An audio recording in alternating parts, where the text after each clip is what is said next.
हरे कृष्णा। तो आज हम देखेंगे बीएससी पार्ट सेकंड 2019 का क्वेश्चन पेपर है, केमिस्ट्री पेपर फर्स्ट। ठीक है, इसमें इनऑर्गेनिक केमिस्ट्री है। तो ये बस्तर यूनिवर्सिटी का क्वेश्चन पेपर है, जो कि अभी नाम बदल कर क्या हो गया है, शहीद महेंद्र कर्मा विश्वविद्यालय। तो इसके ओल्ड क्वेश्चन पेपर देख रहे हैं, बीएससी पार्ट 1। तो यूनिट फर्स्ट से क्वेश्चन आया था, 3D श्रेणी के संक्रमण तत्वों में निम्नलिखित गुणों को समझाइए। तो इसमें कौन कौन सा गुण समझाना है, उसमें ऑक्सीकरण अवस्था, अनुचुंबकीय व्यवहार, संकुल यौगिकों का बनना। क्वेश्चन बी में देखेंगे, निम्नलिखित आयनों में अयुग्मित इलेक्ट्रॉनों की संख्या ज्ञात कीजिए। देखिए, क्रोमियम 3+ आयन में बताना है आपको अयुग्मित इलेक्ट्रॉनों की संख्या, फेरिक 3+ आयन, और थर्ड में है मैग्नीज 2+ आयन, और जिंक 2+ आयन में अयुग्मित इलेक्ट्रॉन। समझ गए ना, अयुग्मित इलेक्ट्रॉन बताना है। उसके बाद सी नंबर में देखेंगे, 3D4 इलेक्ट्रॉनिक विन्यास वाले आयन के लिए चुंबकीय आघूर्ण की गणना कीजिए। अथवा में आया है, प्रथम श्रेणी संक्रमण तत्व के नाम एवं इलेक्ट्रॉनिक विन्यास लिखिए, इन्हें संक्रमण तत्व क्यों कहते हैं। देखिए, कभी कभी क्वेश्चन आता है कि द्वितीय संक्रमण श्रेणी के तत्वों के नाम, इलेक्ट्रॉनिक विन्यास और उनको संक्रमण तत्व क्यों कहते हैं, ऐसा क्वेश्चन आ सकता है, तो ध्यान रखेंगे आप। क्वेश्चन देखेंगे, बी नंबर में आया है, निम्नलिखित को समझाइए। अधिकांश संक्रमण तत्व अनुचुंबकीय होते हैं, संक्रमण तत्वों के यौगिक रंगीन होते हैं। देखो, संक्रमण जो तत्व होते हैं उनके यौगिक रंगीन होते हैं, इसके ऊपर बताना है। संक्रमण तत्व परिवर्ती संयोजकता प्रदर्शित करते हैं, इसके ऊपर बताना है आपको। ठीक, यूनिट सेकंड में आप लोग देखेंगे, द्वितीय एवं तृतीय संक्रमण श्रेणी के तत्वों की आयनिक त्रिज्याएं लगभग समान होती है, कारण स्पष्ट कीजिए। 2.5 नंबर का क्वेश्चन आया है। देखो, क्वेरी वीज नियम को समझाइए। ठीक है, क्यूरी वीज नियम समझाना है। और धातु धातु बंध क्या है, उदाहरण सहित समझाइए। What is metal metal bond, discuss with example. अगला क्वेश्चन देख लो, इस तरह से आया है, द्वितीय एवं तृतीय संक्रमण श्रेणी के तत्वों की क्या करना है, तुलना करना है प्रथम श्रेणी के तत्वों के साथ निम्नलिखित बिंदुओं में कीजिए।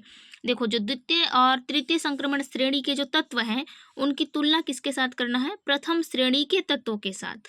और उसमें भी क्या करना है, ऑक्सीकरण अवस्थाएं और चुंबकीय गुण। अब देखो, जिरकोनियम और हैफनियम समान गुण प्रदर्शित करते हैं, क्यों करते हैं बताना है आपको। और 5D श्रेणी के तत्वों की आयनीकरण ऊर्जा 3D श्रेणी के तत्व से अधिक होती है, क्यों होती है बताना है। और निम्नलिखित परमाणुओं का इलेक्ट्रॉनिक विन्यास लिखिए। नियोबियम 41, ठीक है। और इधर देखिए आगे सेकंड नंबर में, ठीक है, जो भी परमाणु क्रमांक है इसके आपको निकालना है इलेक्ट्रॉनिक विन्यास। ठीक है, इधर देखो लाइन से मैं निकाल के भी रख दी हूँ। यूनिट थर्ड से आया है, विद्युत रासायनिक श्रेणी क्या है, इसकी विशेषताओं का वर्णन कीजिए।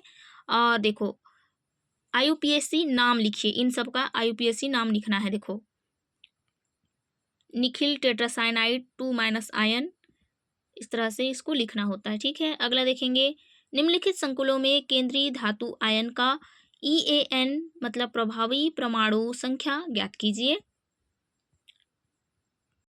इस तरह से। और अगला क्वेश्चन है, संयोजकता बंध सिद्धांत के आधार पर निम्नलिखित यौगिकों की संरचना समझाइए। देखो, आपके पास कोबाल्ट टेट्रा नहीं है, हेक्साएमीन है, 3+ आयन का बताना है। अगला क्वेश्चन है मैग्नीज, ठीक है, ये है टेट्राब्रोमाइड मैग्नीज 2- आयन के बारे में बताना है। अब इसमें देखेंगे, किन्हीं दो पर संक्षिप्त टिप्पणियां लिखे। लेटिमर्ट आरेख और रेडॉक्स विभव मतलब ऑक्सीकरण अवकरण विभव बताना है। और वर्नर का सिद्धांत आ गया है, देखो वर्नर थ्योरी।